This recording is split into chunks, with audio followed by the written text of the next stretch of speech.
Hey everyone, it's Jason. Welcome to a Power Rangers deck building unboxing. This is actually for the deck box for the deck building game.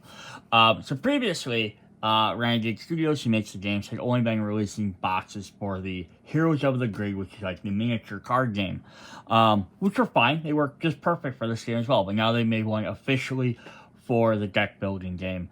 And what is the reason to purchase this over the other ones, especially if you already have them, is what we're going to go through today. So we're going to do three different little things in here. One, we're going to show off the deck box and its components. Two is I'm going to hop in, we're going to look at the new solo mode, which is one of the big reasons to get it. And then third, I will pause the video, come back. I will fill it up with all the cards I have so you can kind of see how it looks like. So deck box is, I'm just going to kind of lift off the top for a sec here. We have 3 rows of cards, which are going to definitely hold all our cards just fine. We do get 2 extra boxes in here for holding oversized cards. With some different pictures from the different sets on there. There's some S.P.D, from all the different things. Yeah, so you can so you put villains on one side, heroes on the other side. It's just kind of a neat little idea. Separate out. It would have been kind of cool if they had then had one of these boxes look just like villains and one look like heroes, but they didn't. The other side of the box has some good art, just taking artwork from all the different sets and stuff. I kind of like the big main colored image with kind of the faded images behind rather than just too many single colored images. Although Rita is a little, alright guys, there's some fighting some of the putty or cogs, Zeo Troopers. On the back side, we have a picture of the Dragon Megazord, which just looks awesome. That's definitely a cool thing. So it's going to have a storage box, 53 standard dividers, 13 oversized dividers, solo rules, solo cards, and 2 tuck boxes, which are what these guys were. Then we're going to take a look at the cover here quick. So you got the Mighty Morphin there. We have some Mighty Morphin villains on the front. On the side, we're going to have a lot of different stuff here. So, guys, this is all artwork from the various games. I don't think there's any spoilers for any new stuff that hasn't been out. But it does go all the way up through Shattered Grid. The bottom, we got some more artwork, some villains. To the other side, we got some of the different Rangers. Cool. Alright, so that's basically that. Not going to get not too much more to say about it. It's a box, there's 3 different rows. Then for dividers, we need a bunch of different dividers here. So I'm going to just scooch this off to the side. I'm going to bring my handy dandy thing over here. So what we're going to do is what's really cool. And then hopefully this also means that for all future expansions that come out, we're also going to get a set of dividers with them. Or at the very least, maybe after a few sets, they release something online you can buy. But yeah, it'd be interesting, if they don't keep releasing these. Now, it's going to make these a little bit more difficult to keep releasing because if they just had core set or, Zeo or whatever, just one divider per each set, yeah, not hard to do it. But they actually broke these all down. So we have for the core set, which have the same image, same line, same symbol. We have main deck, starter deck, Master, Zord, and Mega. Signatures, and they're all double-sided. Same picture on each side, just so you can decide which side you like to have your angle on. Their signature cards, the Blade Blasters, and the Stuns.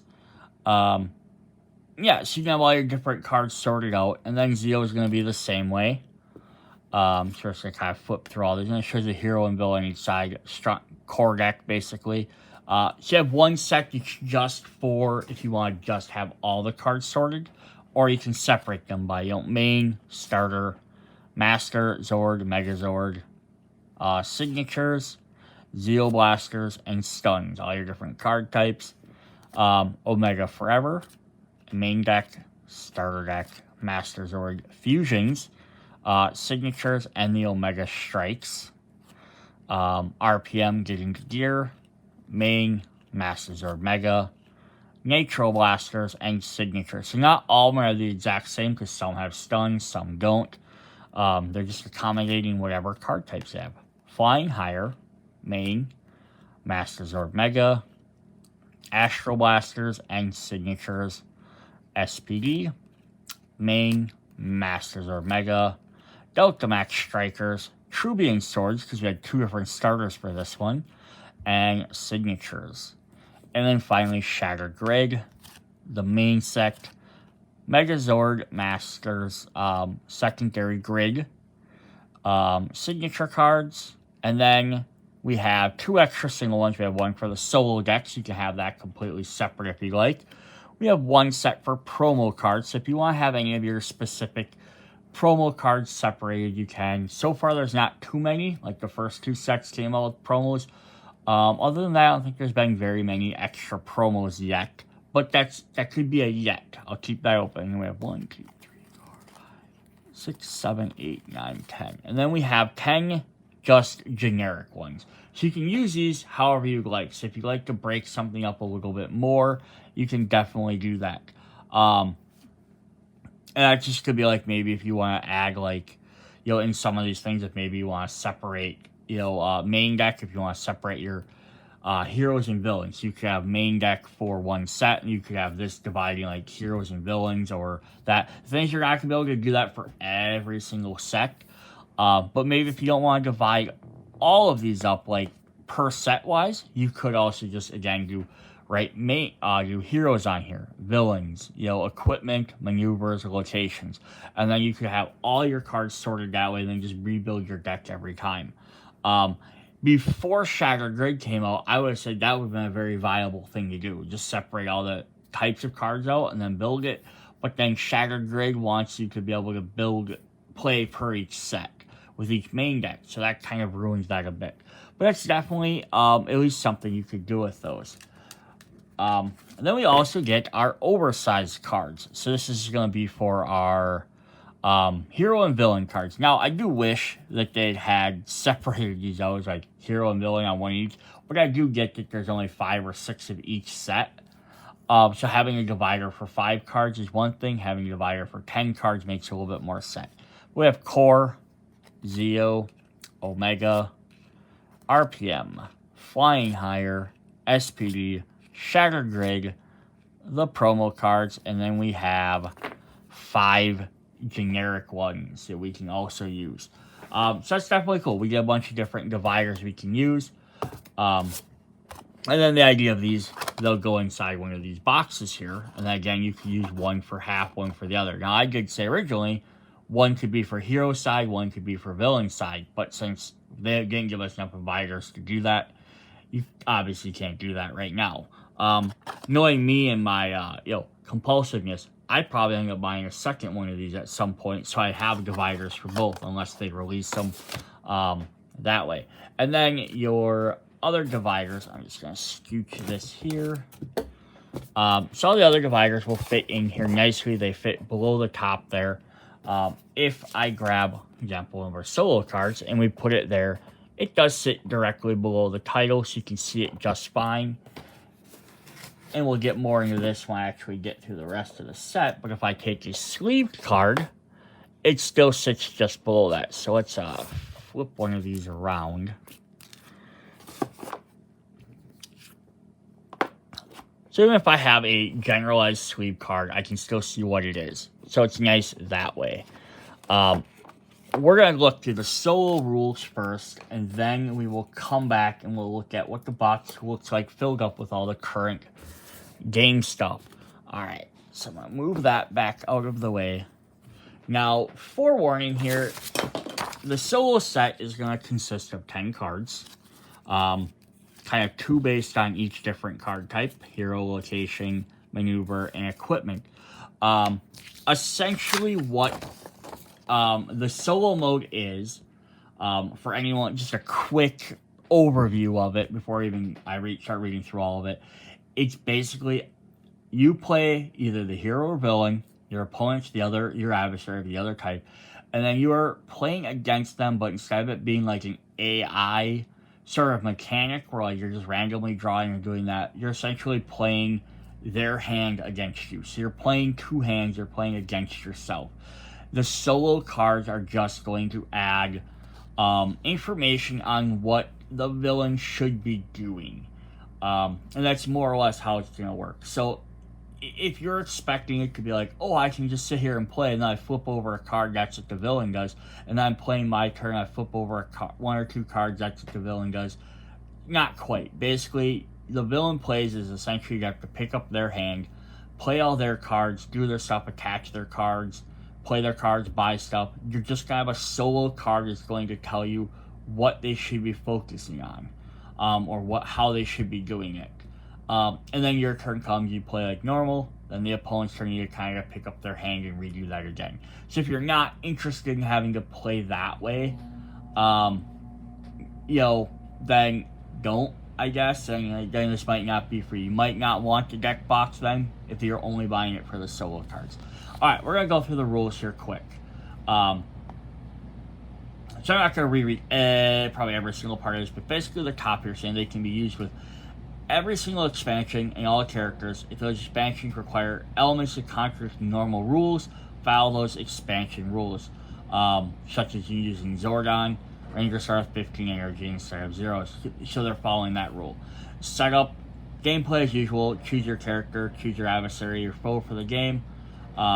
Says, but avoid using characters that have too many complicated choices like Golgar or Gane, who might have to switch between equipment or have different options. So some of these might work better to fight solo with versus others, just because you don't have to stop and make as many decisions, you can make them quicker.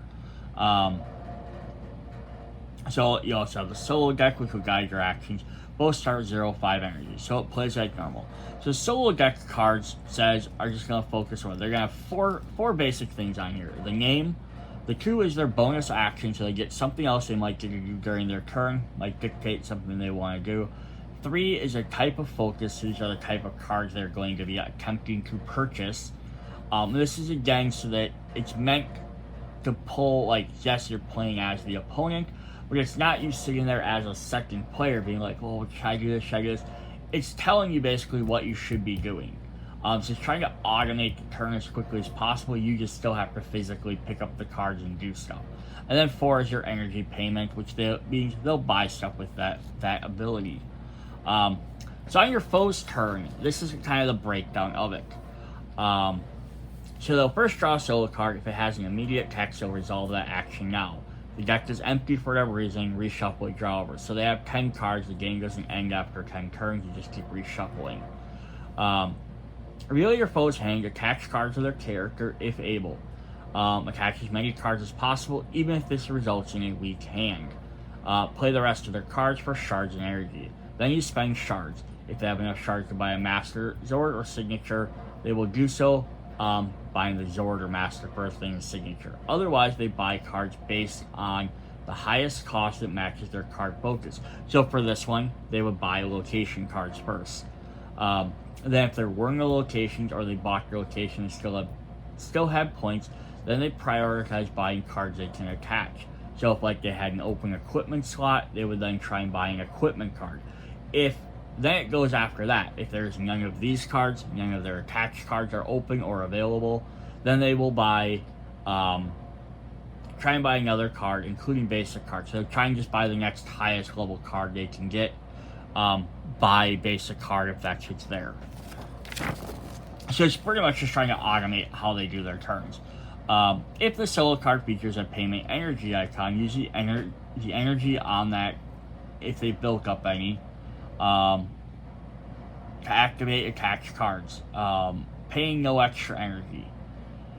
So basically it's showing that they have a specific symbol on there. They're just going to go ahead then and activate any of their abilities regardless if they have enough energy or not. If they have one and they have enough energy to pay for, so yes, they pay it. Then activate an attached card that will deal damage. So they should have really split this up into two things. So basically, if they have a payment ability, they will use it if they have enough energy. Then they will attack you. If any of their cards have an attack on them, they will do the highest amount to you. If they have no cards attached, or that deal damage, they do an attack of 3. So every turn, no matter what, the enemy will attack you somehow. Then it says if this solo card has a bonus action that was not resolved because it was immediate, they will do that now. Targeting cards, doing whatever. Number 7, if a foe is a ranger, they will use any number of Zords they have. If all Zords are exhausted, they will then use the Mega Zord. So then master cards you don't have to worry about because they're always ongoing abilities, so they're always active. Step 8, discard your foe's hand, draw a new hand, and then discard your solo hand. So that's basically this. Now, I do wish they had a quick, even if a double-sided card, it's just like a quick reminder, even if it was like a brief explanation on each of these things, just so you could have that out just as a reminder what to do each turn.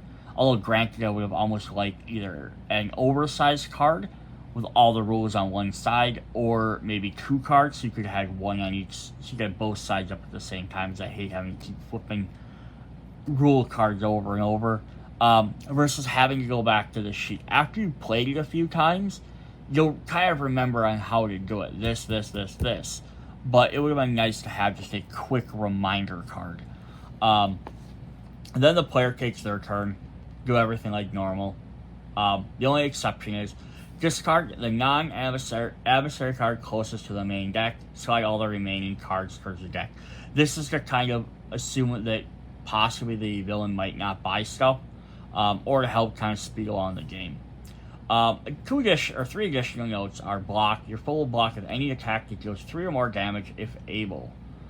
So if you hit them with 1 or 2, they might not, but they will always block if it's 3 or more. They'll only use visible blocks to do so, Zords or attached cards. Discarding or destroying, when forced to do either or allowed to, your foe will always prioritize starters that provide no shards, followed by starters that provide shards, before discarding or destroying basic or main deck cards.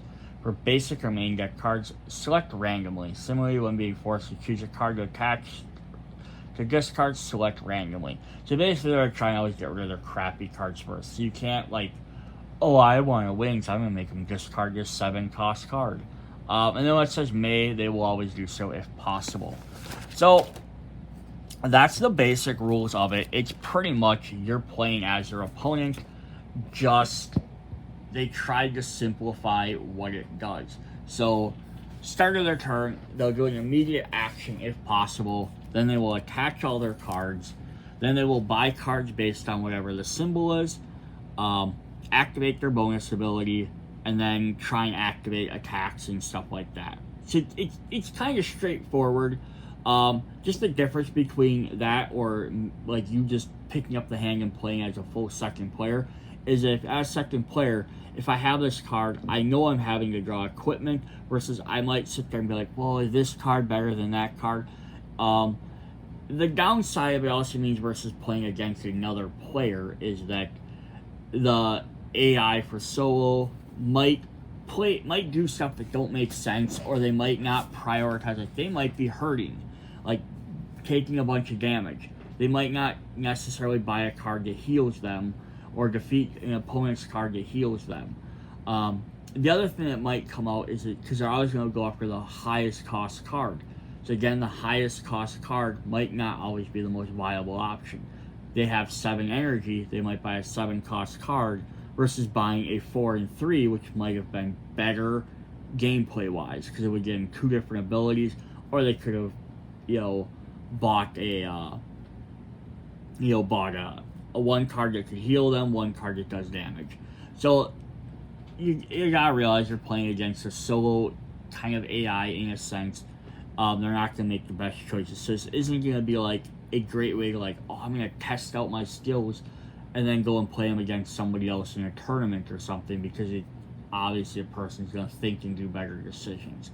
But it's a neat way to be able to at least play by yourself. I don't know, without overhauling a bunch of game or creating like an entirely new box set of mechanics and cards and stuff, that there's a way to do this better, to have it fully AI. I don't have any solutions for that. Alright, so we're going to look at the cards in here. We have Fury of Blows, which targets equipment, has the energy payment cost, and then it says activate the top and bottom attached cards. So yeah, this will activate those specific cards. And then Overwhelming Barrage, just activate the left and right cards. Powerful Blow, attack, does 4 damage, and then Signet goes after villain cards. Stunning Strike, attack, target foe gains 2 stuns, and then 1 has an energy. So it seems like 1 has energy, 1 doesn't. So roughly every other turn they're going to activate those abilities. Disorienting Strike, target, attack, target foe discards 1 card. And then we have Recuperation, immediately heal 4. Meticulous Planning, destroy 1 random starter, check discarded pile first, then in play. And then Power Up, shuffle the highest cost card into opponent's deck. Discard highest card in opponent's discard pile into deck. Shuffle your highest cost card in deck. I don't know why I write opponent. So you notice one we have an immediately heal 4. Otherwise, the rest of them don't have immediately, except for these last 2. We have immediately gain 5 energy, which is a maneuver, this is your reserves card, and then we have research, which is immediately gain 4 shards. I do wish that immediately came maybe bolded, kind of like attack, just kind of like immediately, and then okay, do this, rather than having to reread the text. So those minor little changes you can do here or there. Now this could definitely be something in the future. They could always even potentially release like a second deck of these, like maybe if they do another deck box, or maybe like another set just comes out with it for people that don't want to buy the deck box, and they could just have some alternate effects on here. Or even just swap some of these around. So instead of having gaining a shard on maneuver, have it gaining on a hero card instead. And then you can even mix and match. Always have 10 or have 20 different cards to give some different options. So I could definitely see making a second solo deck to give more options or things like that. Maybe even have some specific towards sets would be kind of interesting. So like S.P.D has the containment set. So maybe even have a thing that says like a card that may be specific if you want to play it that set. It says they will target the containment. They will buy or liberate, battle or liberate something in the containment set. Or, you know, how you word that. Or something at the RPM tokens where they get to utilize those. Or something like the Shattered Grid set where they'll prioritize buying from the secondary grid than the main grid. Or activate a card. Like that would also be cool to have solo cards that maybe focus towards each set. Even like a secondary set of cards too, again, so you have some more different options. Alright, so we'll be right back. We'll look at a little bit more of a full box, looks like. One moment. Alright, welcome back. So now I have all of the current sets that were available as of this box came out, which are the ones all the dividers came with, sorted out in here. I have them sleeved with the exception of Shattered Grid, because that one I just got at the same time I got this box. I haven't had a chance to sleeve it. But as you can see, the box is pretty full already, so there's not going to be a whole lot of extra room for future sets, obviously. So I have the 2 starter sets over here. I have Shattered Grid over here, because it's kind of not a starter set, but I kind of put it in the same category of like, it's unique because you have to use other sets for it. So I kind of wanted it by myself. I put the promo cards back there. What promo cards you're asking? So for the first 2 sets, you had General Vengeance and some White Ranger cards. So I threw them in the promo slot since they had a promo. That might be one where I might potentially just take them out and put them in with Zeo and the core set, just because that's where they fit in anyhow. But since they gave me a promo slot, that's where I'm going to throw them. And then in the back, I have the solo deck. So once these cards here are sleeved, that will fill up this row a little bit more. Might not fill it up completely, but as you can see, we have so I have 2 sets there, and then on the other side I have Omega, we have RPM, we have In Space, and then we have S.P.D. So one weird thing is because of the way I do my dividers is I put them behind the decks of cards. So this is the main, this is that. That means the core set's or the main game set is always kind of hidden behind everything. That's why I like doing it this way. So now I have core this way, and then you can see where Zeo starts. Versus when I put them all on the same side. Now, like I said, this one's getting hidden behind the last set of cards here. Instead of being on the other side. So I'll probably maybe do them alternate each direction. Just because if I alternate this one to this side, just really quickly here, because it won't take very long. There's 5 types of cards.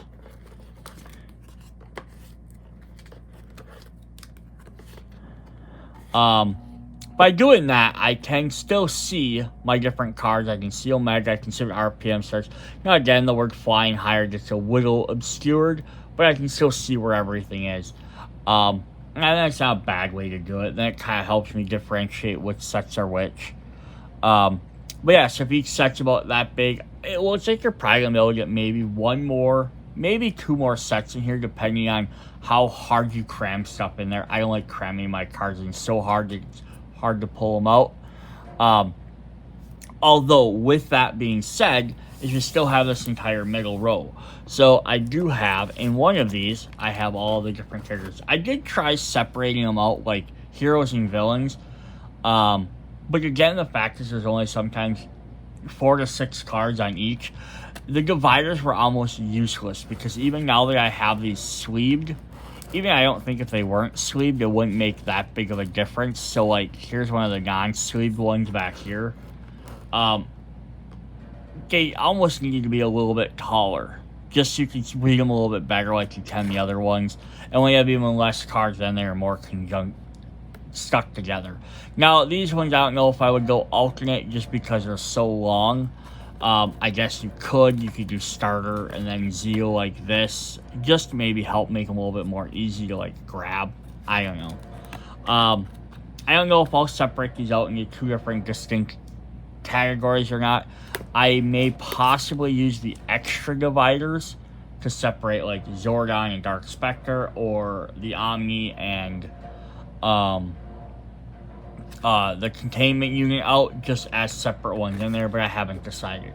But that's basically all the heroes. So again, you could probably fit another set or 2 in here, and then that'll be full. But then the thing is, this are all the promos, or all the foil boosters. So like, if you don't really care about your foils, or if you have the foils and you only want to use one or the other, that gives you another full this much room to use for everything else.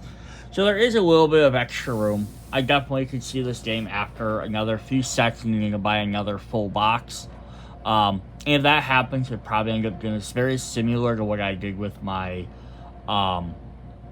Heroes of the Grid for Power Rangers. Is I have like 1 box for like regular cards, and I have 1 box for the oversized cards. Granted, if I get pull these out, I'll have like 1 box that's almost empty.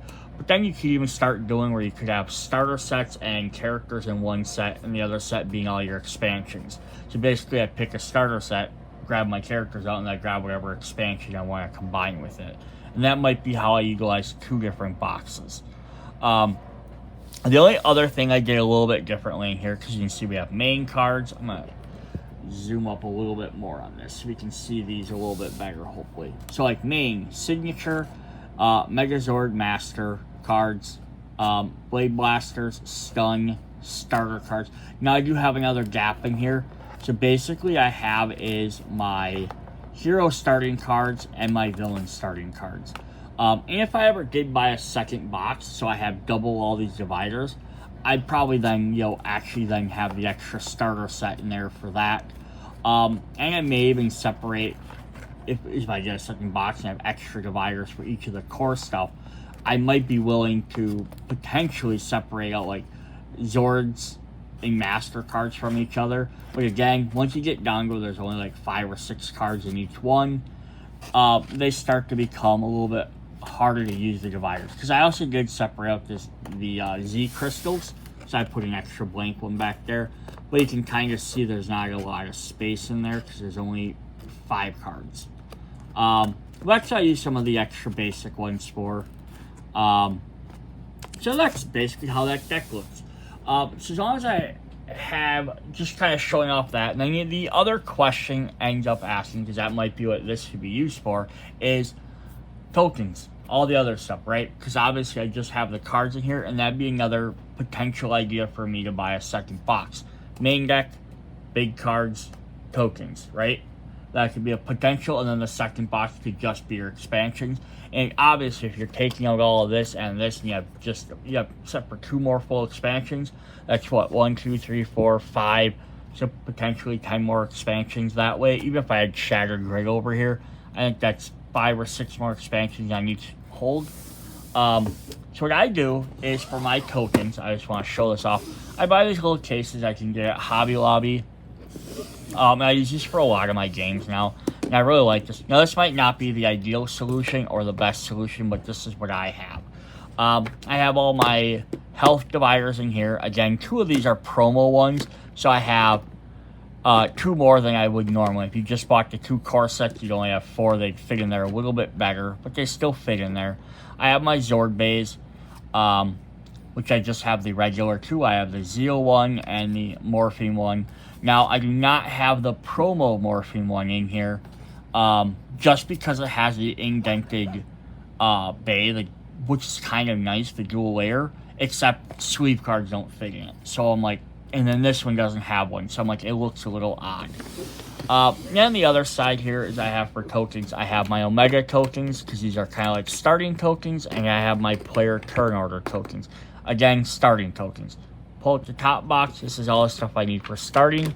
Then in the bottom, which isn't very full right now, so again, I could probably use a different case or something else for this, but I have my RPM 5 and 10 tokens. I have my Dark Spectre tokens in a little container, and then I have my Master layer grids for whichever version I want to use. And I like these for, like, if I'm playing RPM, I can just pull these out, and I can have them just sitting there ready to go. And if any other sets add more, I can usually get some other different little trays and stuff from different sets I have and mix and match them. Now, I could ideally also put, like, these guys in here, but they don't really fit. I could take out some of these and drop them in there. This box, I use it for so many of my different games that have a lot more tokens, like Power Ranger, Heroes of the Grid, or the G.I. Joe deck building game, or Transformers have cubes and energy. So it's not exactly the best for this game, because there's not a lot of tokens, but that might change in the future. Alright, so that's what we have for our deck building box. Just kind of wanted to show you guys what it was, so you can decide whether it's worth buying it for you. If you already owned one of the previous ones and you just want to use the generic dividers from Heroes of the Grid, put your own labels on top, works just as well. But if you buy this, it has all that. It'll just be the future to see if every set now comes with the 5 or 6 dividers it needs. Main game, base, main set, signatures, Zords, all that. So hopefully they keep adding them in every set, just because in that way you can keep adding to these very quickly. Alright, see you guys later. Bye.